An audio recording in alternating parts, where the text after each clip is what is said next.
Hello, everyone. I know it's been a long time since I made a video. I have really lost interest in the XJW movement for the most part. Not because I no longer care about it, just because it helps me not to be involved too much. However, there has been some few ideas that I have all the time of what I want to talk about.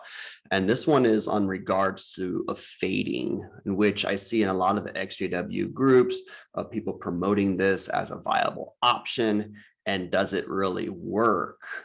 And the short answer is no, it does not, because there is no dignified way to leave the Jehovah's Witnesses. There's always going to be consequences for these actions.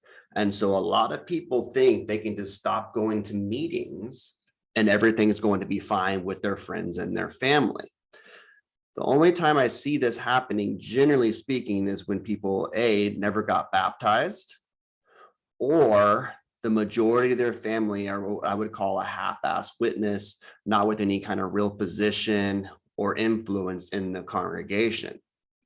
That being said, a lot of people will argue with me on the internet about, oh, I faded and it works just fine.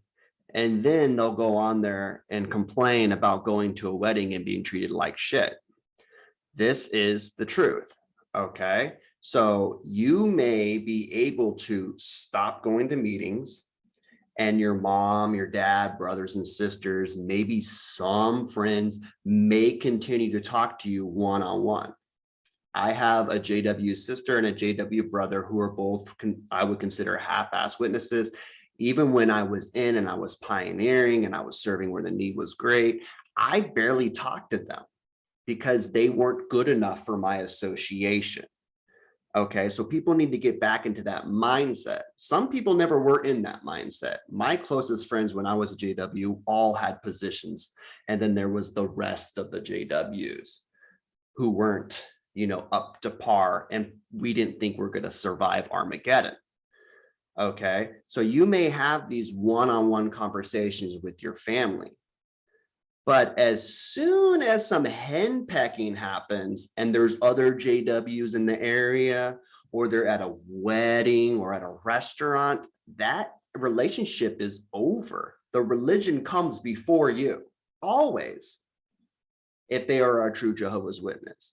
And so if you think that you can have these relationships with your mom and dad in private, and then it's going to extend on to you going in the public and they're going to treat you the same, you're absolutely delusional, just completely delusional. And you have no idea what you're talking about. Okay, they have to choose that way. Otherwise, there's going to be consequences for their actions. And if they don't realize that right away, one of the Jehovah's Witnesses will tell them. I would have been that person. And if I would have found out that someone who faded is still having conversations with a friend of mine or somebody in the congregation, most definitely I would have went and talked to them, or I would have told on them, the elders. This is how Jehovah's Witnesses work. It is all about a snitch policy. And so that pressure to conform and to follow with the status quo is there all the time. It's not something that just goes away and is willy-nilly. This isn't a low control group. It's a high control group. You're going to be highly controlled by the group. That's just how it is. And whenever somebody brings in exceptions to the rule, then it's no longer logical, no longer a functioning thing. You don't buy a skill saw that's designed to cut wood and say, well, it doesn't cut this wood. Why not? It's designed for something to be cut over and over again. And so the Jehovah's Witnesses is no exception there. The shunning process is designed to work a certain way, and it has to work that way all the time, or it doesn't work at all. This is why they're beating down this drum so much lately. All right. So you have to understand, when you fade and it seems really optimistic in the very beginning, you have to understand the people that are in the congregation that do love you, they don't want to shun you, but they have to. And so they're going to find ways to try to maneuver it. So remember back when you were in, where you had the rationalized ways to watch a rated R movie, the sex scene wasn't really that bad. The violence wasn't really that bad. This is okay because this was okay. And you have to literally build cliques in the congregation where you're around people that are okay with certain sins.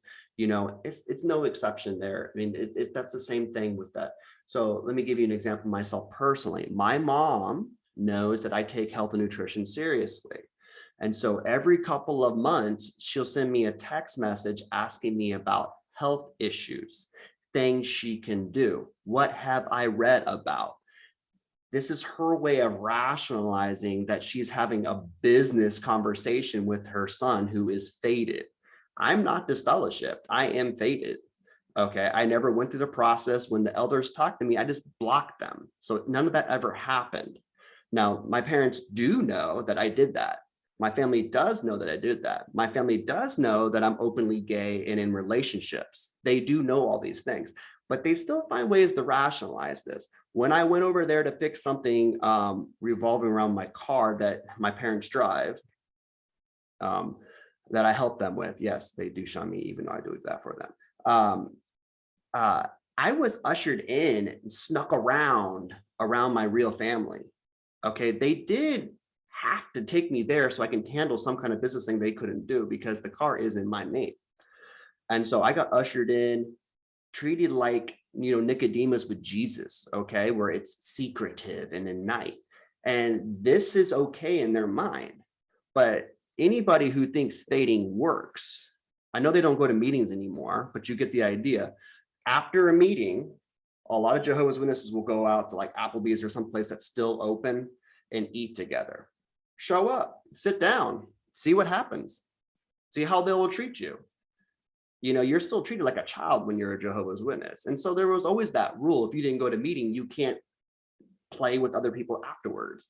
And so that was always the case. Hey, someone missed meeting this morning. He can't come over and watch football with us. He's obviously not good enough to go to meetings, so he's not good enough to come watch football. This was just basic JW rules on Sunday.